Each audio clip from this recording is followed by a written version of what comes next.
మంగళగిరిలో ఏం జరిగింది, ఏం జరగదు, ఆ, ఏం ఆందోళన చెందాల్సినటువంటి అవసరం లేదు. ఉమ్, ఒకటి గమనించాల్సినటువంటి అవసరం ఉంది. మనము రాజకీయాల్లో రాజకీయ పార్టీలు ఒకళ్ళ మీద ఒకళ్ళు దాడులు చేసుకొని ఈ విధంగా భౌతిక దాడులు జరిగేటువంటి పరిస్థితులు ఆంధ్రప్రదేశ్లో అయితే లేవు. ఒకవేళ అలాగే ఎవరైనా ఒక రాజకీయ పార్టీ ఇంకొక రాజకీయ పార్టీ మీనో లేకపోతే ఒక నాయకుడి మీనో దాడి చేసేటువంటి పరిస్థితి ఉంటే అది రాజకీయంగా ఖచ్చితంగా దాడి చేసినటువంటి వాళ్ళకు నష్టం జరిగేటువంటి అవకాశం ఉంటుంది. ఇది మనం 2024 ఎన్నికలకు ముందు అప్పుడు తెలుగుదేశం పార్టీ ఆఫీస్ పైన జరిగినటువంటి దాడికి సంబంధించి, అదేవిధంగా మాజీ ముఖ్యమంత్రిగా ఉన్నటువంటి అప్పుడు చంద్రబాబు నాయుడు ఇంటి మీద జరిగినటువంటి దాడికి సంబంధించినటువంటి విషయంలో ఏ విధమైనటువంటి ఫలితాలను వైఎస్ఆర్ కాంగ్రెస్ పార్టీ చూసిందో మనం చూసాం. కాబట్టి అలాంటి భౌతిక దాడులను ప్రజాస్వామ్యంలో అంగీకరించాం.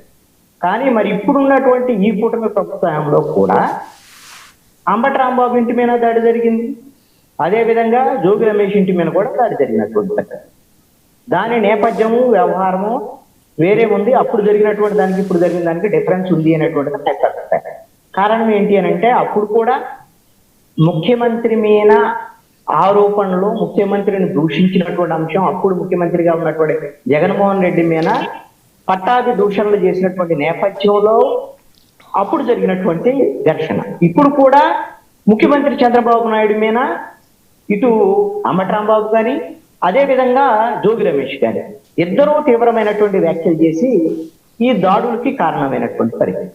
ఇది ఒక వ్యూహాత్మకంగా పక్కా ప్రణాళికతో వైఎస్ఆర్ కాంగ్రెస్ పార్టీ ఈ విధంగా దాడులు జరగాలని వైఎస్ఆర్ కాంగ్రెస్ పార్టీ కోరుకున్నది. అంటే ఓకే కృష్ణారెడ్డి గారు, ఓకే అది మనం చాలాసార్లు చర్చించాం. ఈరోజు జనసేన కార్యాలయం పైన ఒక ఒక దాడి కార్లు అందుకని చెప్తున్నాను, దాని దగ్గరకు రావటానికే ఇది నేపథ్యం గురించి చెప్తున్నాను. ఎందుకంటే ఈ దాడులు ఆ దాడులకి ఏమైనా సంబంధం ఉందా, ఈ విధంగా భౌతిక దాడులకి జనసేన పార్టీ కార్యాలయం మీదకి ఎవరన్నా దాడికి పంపించారా, లేకపోతే జనసేన నాయకుడికి ఏమన్నా ప్రమాదం ఉందా, ఇలాంటి అంశాలకు సంబంధించినటువంటి విషయంలో ఆ దాడులకి ఈ దాడులు కొనసాగింపుకి సంబంధం ఉండి ఉండదు అని నేను అనుకుంటున్నాను. ఈ దాడి జరిగినటువంటి తీరు, దాడి జరిగినటువంటి వ్యవహారం ఇవన్నీ చూస్తే మతి స్థిమితం లేకపోవటం కానీ అతనికి లేదు అని అంటే, సడన్ గా పాపులర్ అవ్వాలి అనేటువంటి అంశం కానివ్వండి, ఏదైనా దాగి ఉండొచ్చు అని చెప్పేసి నేను అనుకుంటున్నాను. లేదు అని అంటే అతనికి వ్యక్తిగతంగా ఏమైనా సమస్యలు ఉంటే ఆ సమస్యలకు సంబంధించినటువంటి విషయంలో అతను మతి స్థిమితం కోల్పోయి ఈ విధంగా దాడులు చేయడం ద్వారా కొంత పాపులర్ అయ్యి ఈ విధంగా తన సమస్య ఏదైనా ఉంటే దాని మీద బయటకు వచ్చేటువంటి ప్రయత్నం కానీ, లేకపోతే ఇప్పుడు మీరు చెప్పినట్లుగా ఇప్పుడు వరకు ఉన్నటువంటి సమాచారం ఏంటంటే ఆయన కొన్ని వాట్సాప్ గ్రూపుల్లో ఒక మెసేజ్ పెట్టారు అనేటువంటిది, ఎక్కడ వాళ్ళ సొంత ఊరికి సంబంధించినటువంటి తన క్లోజ్డ్ సర్కిల్లో ఉండేటువంటి వాళ్ళతో నేను వెళ్ళి నారా లొకేషన్ కలవటానికి వెళ్తున్నాను, మంగళగిరి వెళ్తున్నాను అనేటువంటి సమయం. మరి మంగళగిరి వచ్చిన తర్వాత నారా లోకేష్ ఎక్కడ అందుబాటులో ఉండకపోవచ్చు, లేకపోతే తెలుగుదేశం పార్టీ ఆఫీస్లోకి వెళ్ళటానికి అతనికి అవకాశం ఉండకపోవచ్చు, లేదా జనసేన రోడ్డు పక్కనే ఉంటది కాబట్టి జనసేన ఆఫీసు కనపడి ఉండొచ్చు. అందుకని ఏదో ఒక ఆఫీస్ అతనికి టార్గెట్ అనే దాని మీద అది పాపులారిటీయా, లేకపోతే ఏదో గొడవ చేస్తే తన పేరు బయటకు వస్తే, లేకపోతే ఇప్పుడు ఈ రోజున వర్మ గారు 1 గంట నుంచో 2 గంటల నుంచో అతను ఫోటో పెట్టేసి ఈ టీవీ ఛానల్ డిబేట్ లో మాట్లాడుతూ ఉన్నారు. ఆ విధమైనటువంటి పాపులారిటీ అతను కోరుకున్నాడేమో. ఇప్పుడు అతను ఎవరు ఏంటి వ్యవహారం, వాళ్ళ ఫ్రెండ్స్ వాళ్ళకి ఏం చెప్పాడో తెలియదు కదా. అందుకని ఈ విధమైనటువంటి సాధారణమైనటువంటి పరిస్థితుల్లో జరిగినటువంటి దాడి కిందనే నేను భావిస్తున్నాను. ఇది ఒక అసాధారణమైనటువంటి దాడి కానీ, లేక రాజకీయ పరమైనటువంటి ప్రాముఖ్యత ఉన్నటువంటి దాడిగా కానీ చూసేటువంటి అవకాశం లేదు అని నేను చెప్తున్నాను. ఎందుకంటే నేను ఊహాజనితమైనటువంటి అంశాన్ని చెప్పటం లేదు. అంటే కాదండి, ఇప్పుడు పవన్ కళ్యాణ్ గారి మీద గతంలో కూడా చాలా వచ్చినాయి కదా న్యూస్లు, ఏదో రెక్కీలు నిర్వహించారంటారు, డ్రోన్లు ఎగరేశారంటారు. సో జాగ్రత్తగా ఉండాల్సిన అవసరం ఉందా, సెక్యూరిటీ పెంచాల్సిన అవసరం ఉందా? ఏమండి, అందరు రాజకీయ నాయకులకి థ్రెట్ ఉంటుంది అనేటువంటిది ఉంటుందండి. అసలు పవన్ కళ్యాణ్కి అందరికన్నా థ్రెట్ ఎవరి నుంచి ఉంది అంటే జన సైనికుల నుంచి ఉంటది. మేము చాలా సందర్భాల్లో చూసాం, ఆయన తొయ్యటము, ఆయన నెట్టటము, ఆయన మీద పడటము, ఇవన్నీ కూడా చాలా సందర్భాల్లో చూసాం. ప్రతి నాయకుడికి థ్రెట్ ఉంటుంది. అలాగని నేను ఇందాక అందుకనే ఒక మాట చెప్పానండి, ఎవ్వరూ ఒక నాయకుడిని చంపేసేటువంటి రాజకీయాలు చేసేటువంటి అవకాశం లేదు అని చెప్తున్నారు ఫస్ట్ మనం.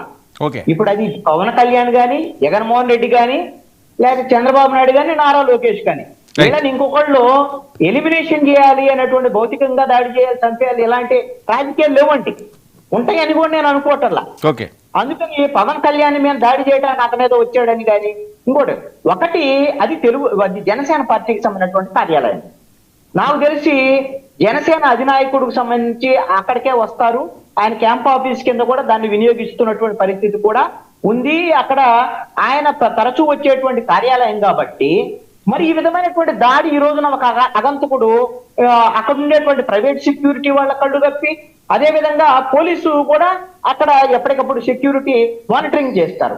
మరి వీళ్ళందరూ కళ్ళు కప్పి ఒక వ్యక్తి వచ్చేసి లోపల అక్కడ ఇష్టారీతిన తిరిగేసి అక్కడ ఉండేటువంటి వాహనాల మీద దాడి చేసేటువంటి పరిస్థితి ఉంది అని అంటే, రేపొద్దున ఇలాంటి మతి స్థిమితం లేనోళ్ళు, లేకపోతే పవన్ కళ్యాణ్ మీద దాడి చేస్తే నేను ఇంకా పాపులర్ అవుతానో, ఒకవేళ ఎవరన్నా వచ్చి దాడి చేశాడనుకోండి, మరి ఆయనకి థ్రెట్ కదా. సపోజ్ ఆయన ఏదో చేస్తారని నేను అనుకోవట్లేదు, అలా ఉన్నదని నేను అనుకుంటున్నాను. ఈ జరిగినటువంటి దాడికి సంబంధించినటువంటి విషయంలో ఒకటి వాళ్ళ సొంత సెక్యూరిటీకి సంబంధించినటువంటి ఫెయిల్యూరు ఉంది. ఆఫీస్ కు సంబంధించి ఎవరు కూడా సొంత సెక్యూరిటీ పెట్టుకుంటారు. తెలుగుదేశం పార్టీ ఆఫీస్ దగ్గర సొంత సెక్యూరిటీ ఉంది, private security. YSR Congress party దగ్గర సొంత సెక్యూరిటీ, ప్రైవేట్ సెక్యూరిటీ ఉంది. జనసేన పార్టీ ఆఫీస్ దగ్గర కూడా సొంత సెక్యూరిటీ ఉంది. మీరు ఒక్క అంశాన్ని గమనించండి. ఇప్పుడు లక్ష్మీనాథ్ గారు, ఇప్పుడు ఆయన ఉన్నారు కదా, లక్ష్మీకాంత్ గారు ఉన్నారు. ఆయన కూడా లోపలికి జనసేన పార్టీ ఆఫీస్కి వెళ్ళాలంటే ఒక పర్ఫెక్ట్ చెకింగ్ తర్వాతే ఆయన లోపలికి అలౌ చేస్తారండి. ఆయన కూడా అలౌ చేయరు అంత ఆషామాషిగా. నాకు తెలిసి జనసేన పార్టీ ఆఫీసులోకి పోవటం అంత ఈజీ కాదు. మిగతా పార్టీ ఆఫీసులు అంతా సులువైనటువంటి పని మాత్రం కాదు. మరి అలాంటి పరిస్థితి ఉంటే ఎందుకు వాళ్ళ సెక్యూరిటీ ఫెయిల్ అయింది? పోలీసు వైఫల్యం ఎక్కడుంది? పోలీసులో నిఘా ఏమన్నా లోపం ఉందా? కార్యాలయానికి సంబంధించినటువంటి విషయంలోనే ఇలా జరిగితే భవిష్యత్తులో ఏమైనా మరి ఇతర వాళ్ళకి సంబంధించినటువంటి ఇబ్బందులు వచ్చే దానికి అవకాశం ఉంటుంది. కాబట్టి